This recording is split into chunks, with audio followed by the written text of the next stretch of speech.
Tom demands excellence from everything he does, no matter what it is. Every movie that he does his own stunts. He's in the planes here. He's flying his own plane in this movie. So I think that's really exciting for an audience to see an actor who's so committed to his craft and works so hard at it. It's no accident he's one of the biggest movie stars in the world, if not the biggest. And there's a reason his movies do so well, because he puts so much time and energy and commitment into it. It's real deja vu for me to come back and make this movie with an iconic actor. And just, we had such a great time the first time. But the difference the first time is we didn't know what we were making. We had no clue. We knew we were making a good movie, but this movie took off all around the world. I mean, Tom tells stories where he's in Africa in the jungles, and kids will walk up to him and say, Maverick, Maverick. So this is all exciting stuff to come back and be Maverick again at a different phase in his life and actually be a teacher working with these young pilots.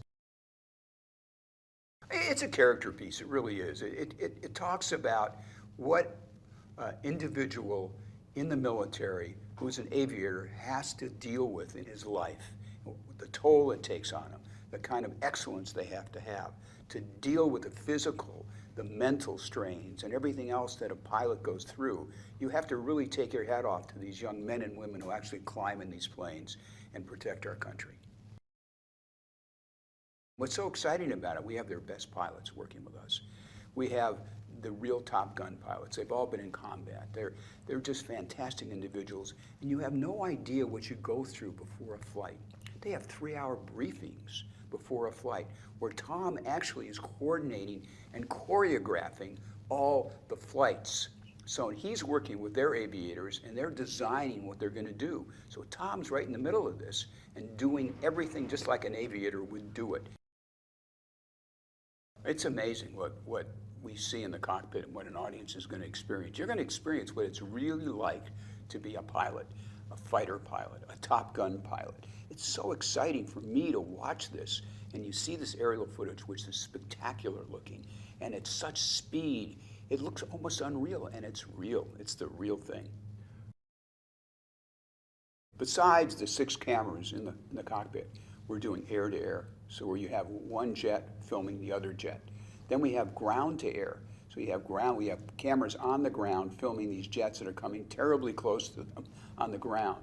And it's how close, even in the air, how our camera ship gets close to these monstrous planes that are flying, at 600, 700 miles an hour. So I think that's pretty exciting. First of all, this is a movie that involves aviation, obviously. But aviation film like this has never been done, and chances are will never be done again. That's how accurate everything is that we do in the air, on the ground, about these pilots, about their lives. It's a spectacular character study about aviators and what they exactly feel and the stress they go through and the things they go through and how they have prepared themselves, and how we prepared this movie is extraordinary. I don't know if anybody will be able to do this again. Joe Kosinski, our director, what we went through to find a director to do this. And Joe had worked with Tom in the past, and Tom knew what an excellent director he was, how he's into the details. He's a techno whiz with everything. He's about character and story, and he's got this fantastic eye. I've been wanting to work with Joe for many years after I saw his first movie, how talented he is. And Tom picked up on that.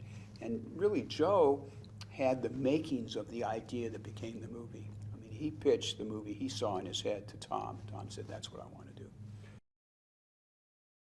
Claudio is our cinematographer, and just to mount those cameras, the technology, the things he had to figure out, the right kind of cameras, and work with the various different camera companies to make sure he got the right ones, and to make sure they're working every time you go up there. It's a lot of money. They better be working. He did a great job. He's got a great vision, a great eye. He's a master cinematographer.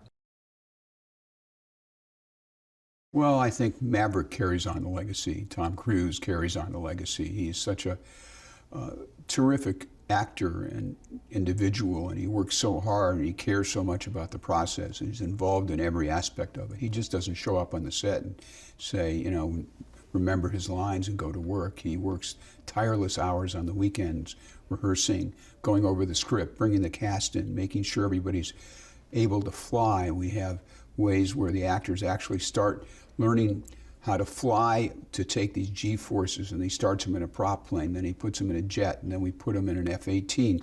So by the time they have the F-18, their body's getting used to handling these G-forces, which these pilots take years to do. Everybody has to go through a training for ejection, so it's quite a process to be an actor in this movie. Tom's an aviator. He's an excellent aviator, and he loves flying, absolutely loves it. He has his own plane, and he just, anytime he has free time, he's up in the air somewhere. So his love of flying will certainly come through in Top Gun, and it's certainly embraced by all the actors because that's what he talks about when he's around them. The story worked so well the first time you fell in love with Maverick. You became part of what his life was like and how he went through his life. You became Maverick yourself as you're watching the movie. So anytime he got in jeopardy, you felt the angst and the pain that the character was playing and feeling. So I think that we're trying to establish the same kind of things with Tom again. But he's such a good actor that he conveys it in every movie that he makes. So I think it'll be pretty easy for an audience to follow his emotional journey on this movie.